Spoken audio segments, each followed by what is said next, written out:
When I look at change with my clients, a lot of times I don't think clients really believe in themselves and they don't know how resilient they are.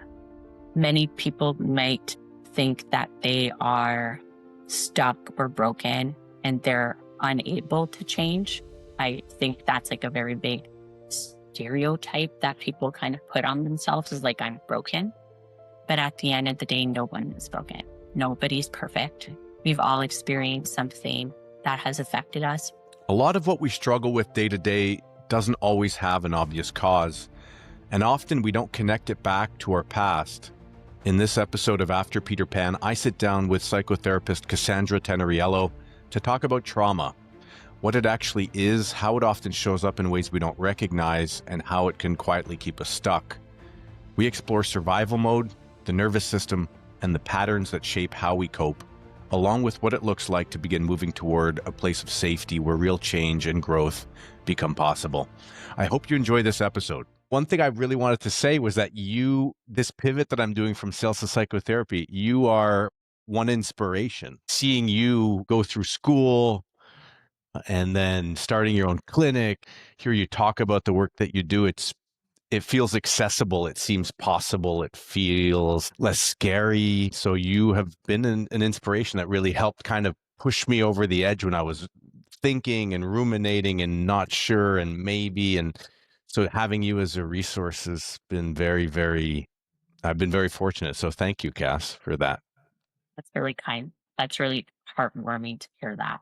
Okay, I'm glad that you were able to take the leap in doing that, because your mom was an inspiration for me and was very encouraging for me to go and pursue my master's. And it's neat to see how, just like one little conversation potentially can get somebody inspired to take the next step, right? And to kind of believe in themselves. What was it that my mom helped to inspire you with? So I think she just was always very encouraging in post-secondary school, right? So for me, like, one barrier of moving forward with my master's was like the financial commitment, because it is expensive, right? And she just allowed me to see it as more of an investment in yourself and in your future, right? Because at the end of the day, like, money will come and go, but your knowledge and the way that you can help others will always be there. How did you know that this is what you wanted to do? Or tell me a little bit about your story to psychotherapy. So I'll start by introducing myself. So I'm Cassandra Tenneriello, and I'm a registered psychotherapist in Ontario. And another big title, a certified Canadian counselor. So those are just really big titles to explain that I provide support for people that are going through life transitions, challenges, and just trying to help them feel lighter. So I think the first memory that really inspired me in getting into a helping role was just seeing how my father always struggled with depression. My memory was like my dad was outside and he was just feeling, I guess, really sad at that time. And he told me that it always felt like he had a really big, heavy, dark cloud over him. And one day he was able to go talk to somebody and he told me how light he felt. And since then, I was like, that would be so cool if I could be able to do that to somebody, right? Just helping them feel lighter. And so through time, I did my undergrad in arts and psychology, so visual arts. I was always really creative and I always kind of wanted to merge the two. And then when I met your brother, Robert, I had the privilege to go up north to Moose Factory. And so then I was able to kind of step into the role of a counselor, where I was able to kind of dip my toes in what it would be like to be supporting, children, youth, families. And through that time, I was able to really see if I wanted to commit to going to school for that. And then I was able to do the online program like you up north while I was able to practice counseling and psychotherapy. And then through time, I moved back to Ottawa to complete my practicum at the Center for Treatment of Sexual Abuse and Childhood Trauma. And I think that kind of leads us to our conversation today. That's a great story. I like the word lighter, by the way, because it reminds me of like those first few times when I was in psychotherapy and kind of checking in and feeling in my body. And that was very foreign and I had never done that before. So like the way you framed your dad and just a weight and then that lighter, it reminded me of those first few sessions where I got to check in and it was all very new. So that really yeah, it just brought me back to that. And I think that's very common for people to not be able to feel their emotions in their body, right? Because it can feel like you were saying, like a little bit foreign, and being able to help people connect physically and emotionally and mentally can hopefully allow them to find clarity in their life. I remember you doing your placement at a clinic that focused, or a center that focused on trauma. And my own journey, for those who have listened to the episode about my story, has been about childhood trauma being one major obstacle in the way of personal growth and a hindrance for me. And so I thought trauma was really a topic that we could really dive deep on together, Cass. I thought the first place we could start as we dive into trauma would be, trauma is a word we hear a lot today. Maybe in the past, trauma wasn't so obvious, or wasn't something that people talked about. But from a psychological perspective, when we say trauma, like what do we actually mean by that? Like what is trauma? So I think it is a very big word, right? Because it can mean so many different things depending on the person. So basically, what it is just like a very distressing or disturbing event that occurred to somebody that has impacted them in one way or another. And it can get to the point where it's very severe, where they could potentially be diagnosed with PTSD. And that's just kind of like a big title to share how trauma impacts people day to day, right? Whether it's with flashbacks, intense anxiety, maybe always feeling a sense of being unsafe, having nightmares, etc. But when we just look at the word trauma, not everybody will experience it the same, right? If two people experience the same event, does not mean that they both will have similar impacts of it. So it is a very broad term. When I see it as what it has done to a person. So just to kind of give you an example, I will have clients that will come to me to focus on their trauma, whether it is from sexual abuse or it can be from grief, right? From a loss. And two different events is not comparable. I will reframe that. We can't compare trauma, right? And I think that's something that when people are hearing this, I hope that they can sit with is that I hope they don't feel like they have to compare their trauma to another in order to get help if that's something that they want. I think a little bit more when we look at trauma is that a lot of people who may be stuck in trauma are not able to feel safe, whether it's in their body or in their life or like in the life around them. Why is it that the same event will trigger trauma in one person and not in someone else? So it can be a lot of reasons. So I think it could be their background, their upbringing, how their parents kind of grew up, how they taught them how to regulate their emotions. It could be like physiological. Maybe there's no like a mental health dispositions that are impacting them to feel trauma a different way compared to somebody else. And I think that can also intertwine with like intergenerational trauma, right?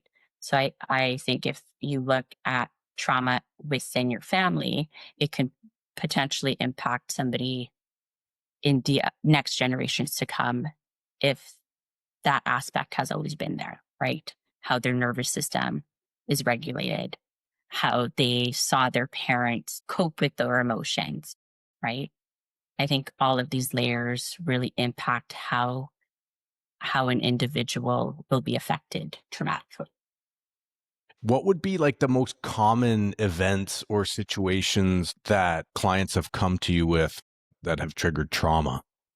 In general, like a very big topic that I see with my clients is sexual abuse or childhood trauma. Just to kind of like add some information to that, like it is very prevalent trauma, but regardless if it's sexual abuse or childhood trauma.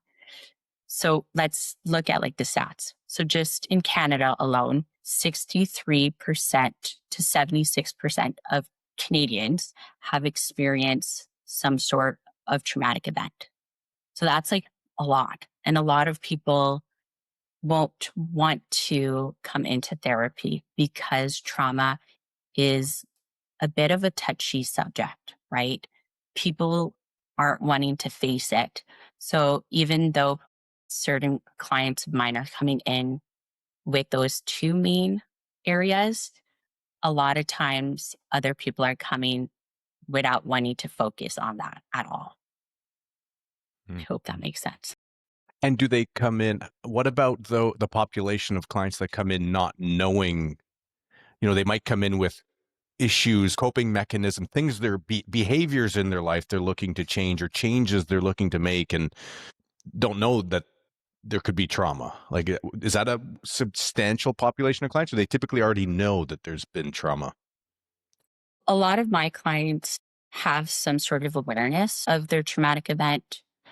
And then there are others that don't, where I think falls into more of their family system, right? How their parents potentially interacted and how that affected them as an individual, right? So the patterns of coping, whether that is like avoidance or the patterns of getting into maybe unhealthy relationships, right? And a lot of times, maybe people are aware that there is potentially a link to some sort of trauma, whether it's an emotional wound, an attachment wound that is impacting their day to day life, the relationships around them, their life choices. But at the end of the day, if we don't take the layers off of the onion and focus or recognize that trauma, we're not able to change in a way that may be aligned with their goals in therapy. Is it always something major like abuse or childhood trauma, or can trauma also be triggered from like subtle, smaller things? I was reading a book, one of Paul Levine's books, and I want to ask you about somatic, how it physically changes the body. But I was surprised that he said that one of the major sources of trauma could actually be surgery. So you're actually put under, you're asleep, and when you wake up, you assume your surgery went well, everything's good. But then years later, that could actually be a form of trauma. And he treats a lot of people. So he was talking about car accidents, and he was talking about this as being one of the major sources. So to me, that's a bit more subtle because who knew that that was a source? But what other kind of subtle sources or sources we may not think of as obvious sources of trauma? Well, like you were saying, like transportation, right? So in Canada, from when I was doing some prep for our conversation, I noticed that 30.8% of trauma in Canada is by accidents alone, right? And I like how many people go into a car, right, to go to work, to do their groceries. Yeah. I think of a car accident, I think physical ailments, right? I think like some people walk out of a car accident with not even a scratch and a bruise. Other people are in a coma or they break a bone. And so I just associate accidents like a vehicle accident to physical trauma.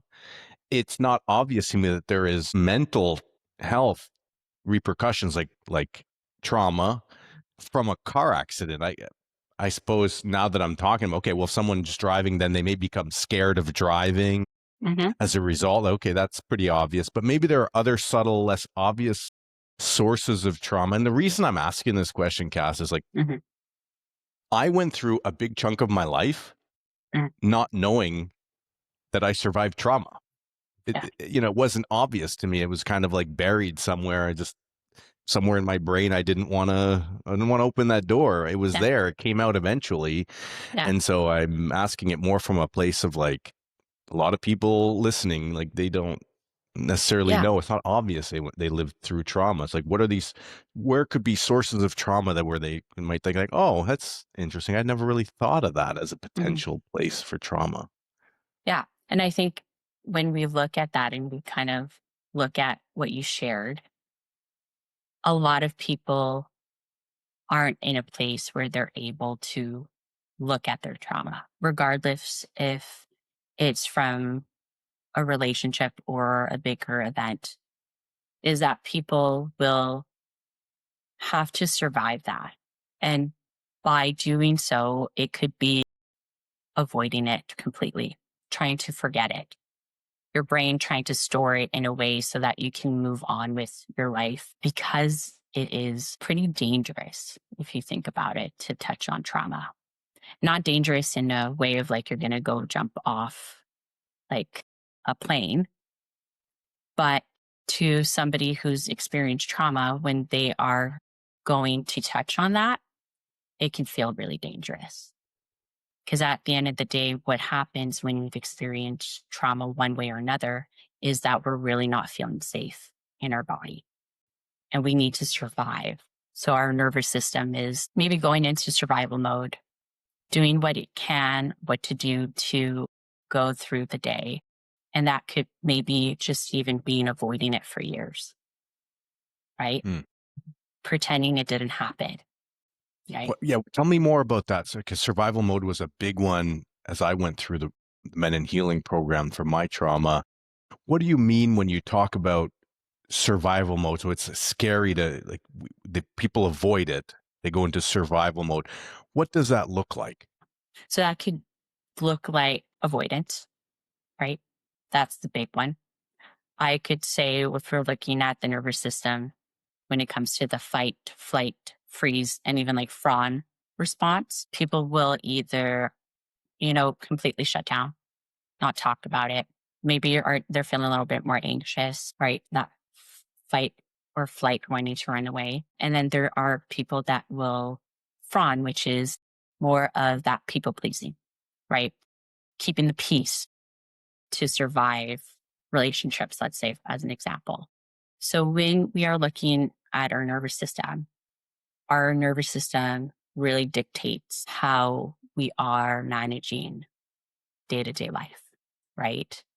If we're stuck in a place of survival, we're potentially feeling like there's always a threat ahead. And so through healing, and through taking the step of recognizing that, we're able to make sense of what our body is telling us in order to get to a place where we don't have to feel like we're always surviving. We can try to teach our bodies to feel safe again. How does trauma affect the body and the brain, like on a physiological level, tying it to survival mode, right? So everybody will be affected differently. I'll have like one client that might have severe flashbacks and nightmares, whereas other people will be really stuck in avoidance, maybe even in that depressive state where they're immobilized by it. And so I think at the end of the day, it is very dependent on the individual, but it's recognizing that there is an impact in their body and everybody's body will communicate with them differently. And as a therapist, what I hope to do is help my clients really understand what their body is telling them, listening to that in a way, being attuned to that so that information can help them recognize their patterns, their coping mechanisms, and through time, finding a way to get to a place of safety so that they're able, if they want to touch on their trauma, if appropriate. And so going back to that question, how is it affecting them like physiologically? That can be a lot of ways, right? If we're looking um, at like the polyvagal theory, right? It really get and somatic. It really goes into their body and how they're breathing. If we are looking at like if somebody's being triggered, right? They're potentially feeling like they're stuck in that traumatic event, right? If they're getting that flashback, they're kind of getting back into the event that occurred to them, regardless of what it is. So, one quote that really sticks with me when it comes to that is Dr. Gabor Mate's: when trauma is triggered, you don't act your age, you act the age that the wound was created. And so I think that in itself can talk a lot about how our bodies may be stuck in that state as well. Um, and so when we look deeper in the nervous system, when we are constantly in a state of survival, we're potentially feeling high levels of stress constantly. And that will definitely impact how our brain is functioning, right? And so could you imagine just like walking day to day life feeling like an anxious ball? That would feel heavy, right? What is the vagal nerve, by the way? Like, I haven't learned that yet. Where is that? Where is that? So basically, when we are looking at like somatic polyvagal theory, when I am working with my clients, one big way that I support them through their healing is looking at their nervous system and allowing them to build awareness of that by understanding how they get triggered into different states. So, one big thing that helps me with that is allowing people, and I don't know if you've heard about that, is understanding their window of tolerance. When we are in our window of tolerance, we're really feeling like we're able to cope and manage with whatever stress comes our way, right? We're able to think clearly, think rationally, regulate emotions, and take care of ourselves in the best that we can. However, when we are put into a state of hyperarousal or hypoarousal, that is moments in time when our nervous system is getting triggered, right? So that could be for some, if where they're in that hyperarousal state, feeling a little bit more anxious, potentially feeling antsy, unable to sit down, really looking at that anxiety state. Whereas when people are feeling hypoaroused, they're potentially feeling really stuck in that freeze, depressive state, unmotivated, unable to get up. And so through time, what I encourage people to do is really recognize what brings them to those different states and allow them to grow that window of tolerance so that they can tolerate a lot of different emotions when life happens. Right. And so that can be really starting slow by taking care of themselves. I think a lot of time when people are coming to see me, they don't really even understand the word self care. What does that look like? And allowing them to build on that so that when they want to come and focus on trauma, they have these safety blankets in place, right? These coping mechanisms that they can fall to if needed. Even to look a little bit more further into that is, I don't know if you've ever heard of like the hand model. No. Okay, so this is like from Dr. Siegel. So when we look at the hand model, if you were to like open your hand, so this would be like the limbic region. So that's kind of like the amygdala, Your thumb? yeah, the hippocampus. So this is kind of like our fire alarm, fire detector in our brain. So this guy keeps us safe, right? On the bottom, there's like the brain stem. This is kind of like the downstairs brain, upstairs brain. So downstairs brain is kind of like the brain that is keeping us safe, the survival mode state. And then the upstairs brain is that prefrontal cortex region where we're able to regulate ourselves, right? Think clearly, think logically, make good decisions, right? And so when we put our thumb in and put our fingers up top, kind of looks like our brain, right? And so with that, what tends to happen when we've experienced some sort of trauma, we are potentially flipping our lid often. So what that means is when we're flipping our lid, our survival mode is kind of opened, right? We're not thinking clearly, we're not regulating ourselves. So when we're flipping our lid, we're potentially going into different states of survival, fight, flight, freeze, and fawn response. And so when we are helping our clients through building their window of tolerance, what we're doing is we're allowing themselves to put the lid down or helping them put the lid down a little bit quicker than before so that when they come into therapy, we are hoping to allow them to have those skills in place so that they can process things in a way that is safe. But just allowing them to kind of close the lid. Yeah, that's really great. I love that. I love that hack because you can follow along very simply to that. Tying this back to like personal growth, purpose, like all these sort of higher level desires, or a person can't access those without the thinking brain, without the kind of higher level thinking. So if you're stuck in that survival mode, in that lower level, the down here, when your lid is flipped, you don't have the capacity to go any further than I need to survive. I need to feel good. I'm in hypervigilance. My nervous system is out of whack. This feels awful. I feel unsafe. There's threats all around me. And so I just need whatever it takes to cope, to survive. And there's no way I can access this longer term, deeper seated kind of sense of purpose, desires in my life. Yeah, because it's kind of like they have to just survive through that day to day and cope with it whatever way they can, right? Whether it's through like addiction, avoidance, etc. It's kind of getting like a quick fix. My coping mechanisms were numbing. So I don't know if that's tied to avoidance, but numbing. I was smoking pot like way too much, and that was like my numbing. And then promiscuity was another one for me. How common would you say those are?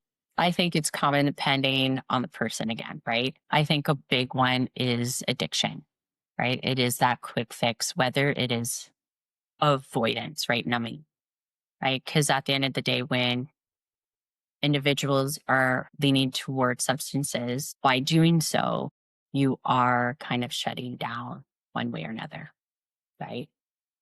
And when we kind of fall onto those coping mechanisms, we're not allowing ourselves to get to a place where we're able to think clearly, to focus on the root of the problem.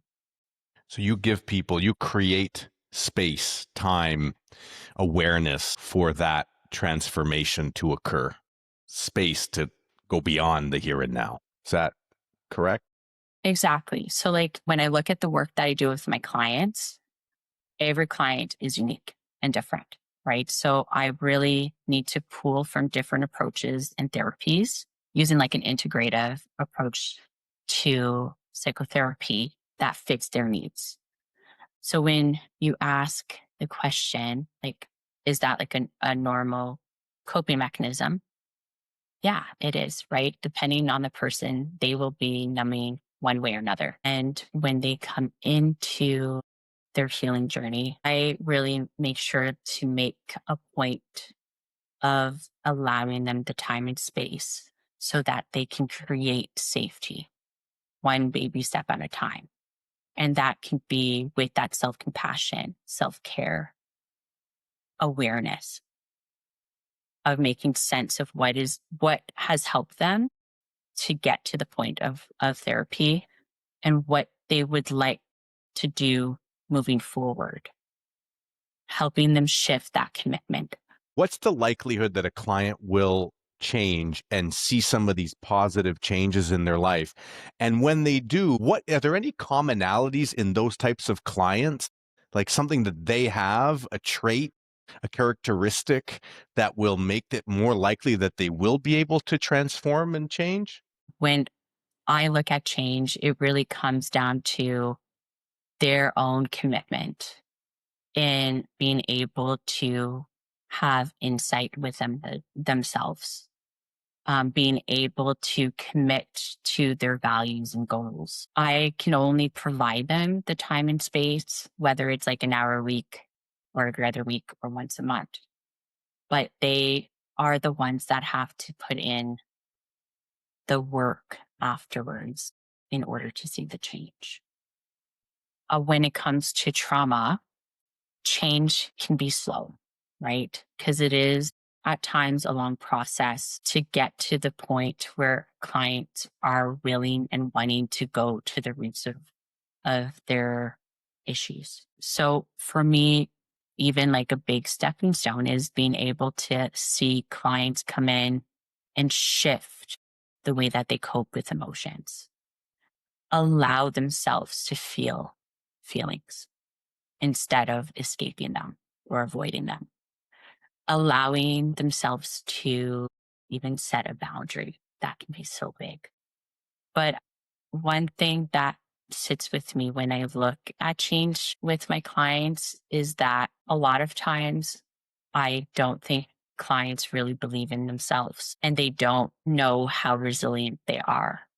Many people might think that they are stuck or broken and they're unable to change. I think that's like a very big stereotype that people kind of put on themselves is like, I'm broken. Mhm. But at the end of the day, no one is broken. Nobody's perfect. We've all experienced something that has affected us one way or another. And I think it's that baby step towards wanting to do something different that can allow somebody to change down the road. A lot of people maybe are cognizant of the problems they have in their lives, but they're just not ready to change. Like any sort of, yeah, any signs that someone is ready to change, or what can someone do anything to get them closer to being ready to change? When I look at like therapy, right? Just somebody reaching out to me is like one sign that they're willing to change, right? That commitment to themselves and being able to even go through like a Google search to connect with somebody is one like pivot of wanting to improve themselves. I think at the end of the day, people will change when they are ready. We cannot change anybody if they're not at that stage in their life. I don't know about you, but if we look at like people around us, I'm sure we can pinpoint one person that could potentially benefit from getting support, right? But they will not do it unless they are ready to do it. And so I think that readiness really does come from the individual themselves when they are at a stage in their life where they are maybe exhausted from how they're coping with things, but only they can make that choice. You talked about self-care earlier in the conversation. For some people, that never heard what that is. Can you when you say self-care, what does that mean to you? So when I look at self care, I like to view it holistically, right? Not just like physical aspects. I look at it as like our mental, emotional, professional, our hobbies, right? And allowing people to view it holistically allows them to not just put all their eggs in one basket because we are not just our body. We have emotions. We have that mental space where we also need care and love. A lot of times people are maybe growing up in a home where they don't have those models of parents that are filling their own cup. And so by taking a step back and teaching that in a way or making it a priority, people are able to fill their own cup in a way that is compassionate and caring so that they can also value themselves as a person. And like you say, it's holistic and it'll vary by individual, but do you have, in terms of small things that someone can do that can have a very large impact? I know it's a Yeah. generalizing question because everyone's unique, but are there any one or two that jump out at you? Like if you just do this for like a few minutes, like it could really just have a crazy Because huge the impact. impact, yes, I say this all the time, and it's breathing. Like at the end of the day, if you take a moment to just take a few deep breaths, it can be like so empowering. Just because when we are looking, like it links back into like our nervous system, by taking a few deep breaths, we're kind of tricking ourselves into getting into that safe space again, right? Because taking each breath, you're kind of squeezing the diaphragm. It connects up to our brain, saying that we're like safe, we're okay. And by doing that often, right? Like maybe taking a few deep breaths today, tomorrow, maybe committing to like a minute, 2 minutes, and increasing that, we're allowing ourselves to feel safer in our body more constantly than before. And for some, like just taking a few deep breaths could be helpful. Others, it could be connecting with their body through physical exercise, right?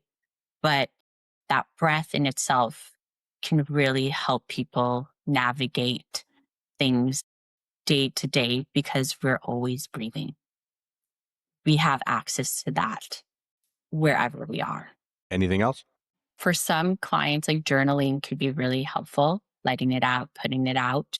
For myself, I really enjoy working out and moving my body, just kind of like that physical aspect of getting it out in a way can feel really rewarding. But one big thing that I would want people to kind of sit with is that just taking one baby step at a time and doing something that is rewarding to them, whether it's breathing, exercise, journaling, but it's something that is filling their own cup so that they can take a step forward into healing, whatever that may be, whether that is, talking to somebody that they trust, reaching out for support by a therapist.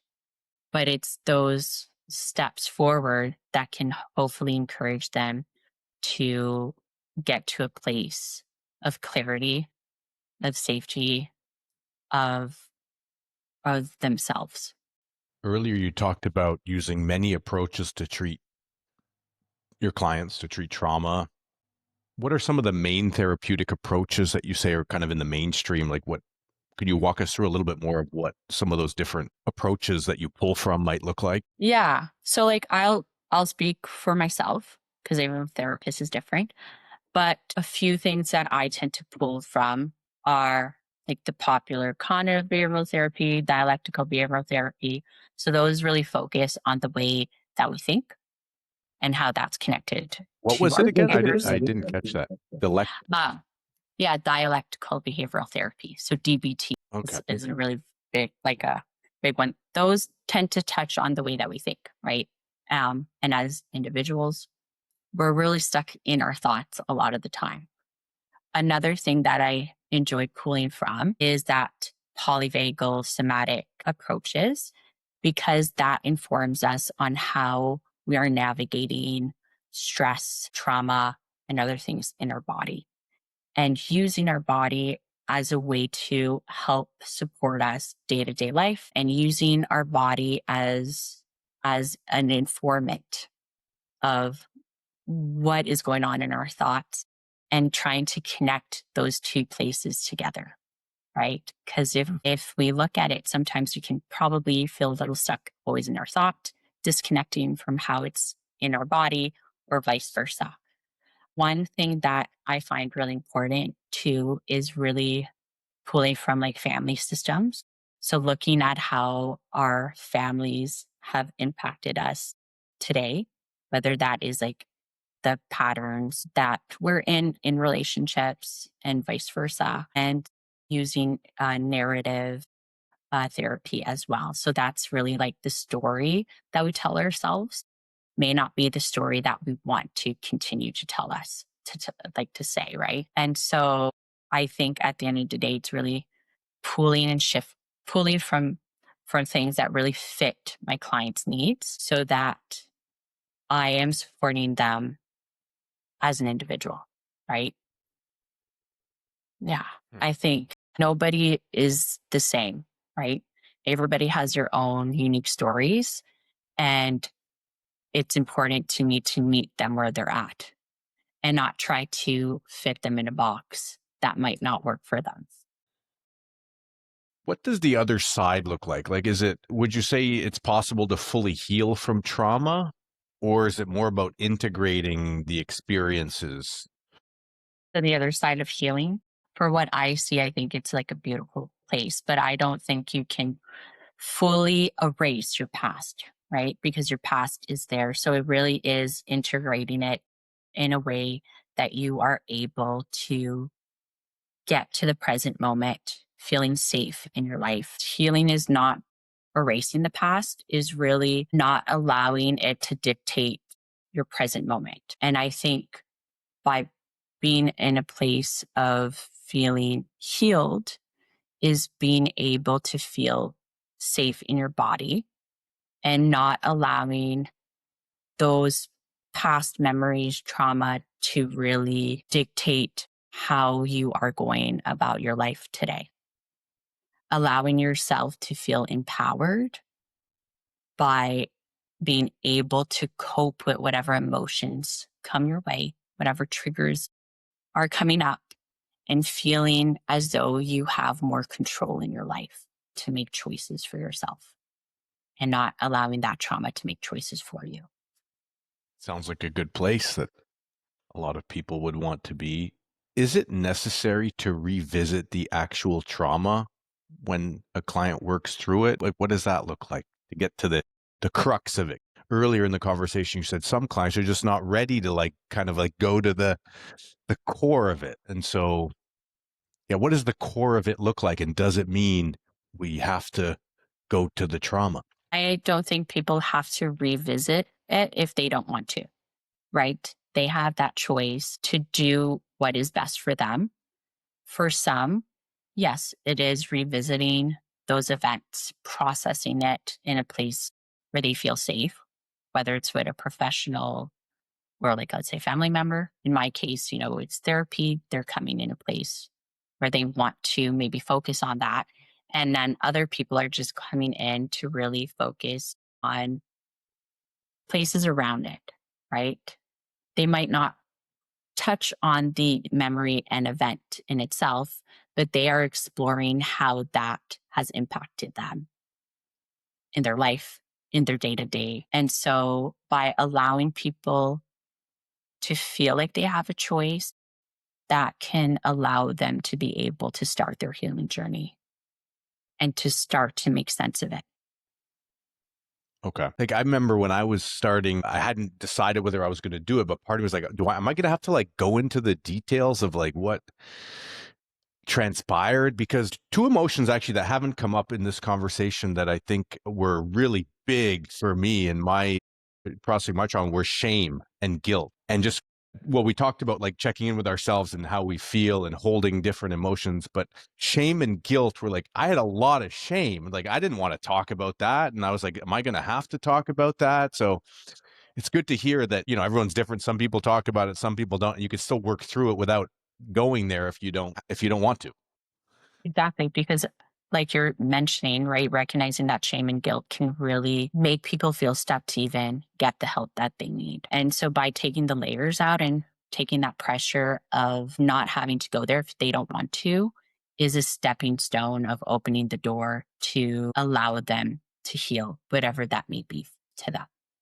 And so it sounds like, based on the statistics you talked about at the beginning too, and in your practice and the work you do, the majority of clients end up doing this type of work with you. Is that fair? I would say so. I think for my practice, what I notice is that a lot of time through therapy, through starting slow, kind of creating that sense of safety, they're able to go there one way or another, whether it is really opening up that box of trauma and looking through those memories or touching the box in itself, right? I think when it comes to therapy, a lot of times just the process of it, creating that therapeutic relationship where people are feeling comfortable, they might put down those walls of shame and guilt and want to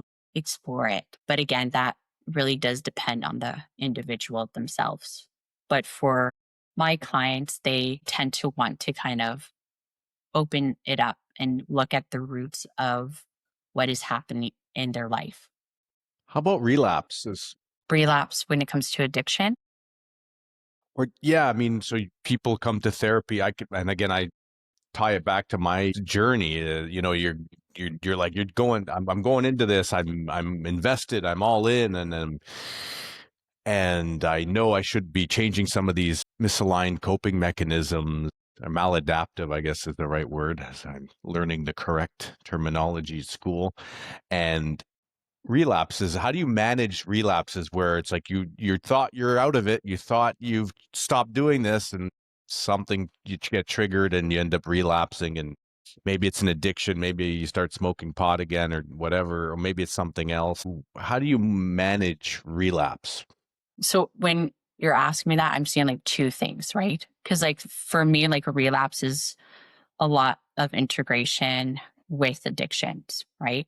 And yes, like addiction therapy can be really intertwined with trauma. But when we look at like a relapse of some sort of coping mechanism, is that it happens, right? It is those old patterns and behaviors that people may fall back to just because it's their norm or was their norm or it feels really comforting to them. And it's to acknowledge that it will happen, right?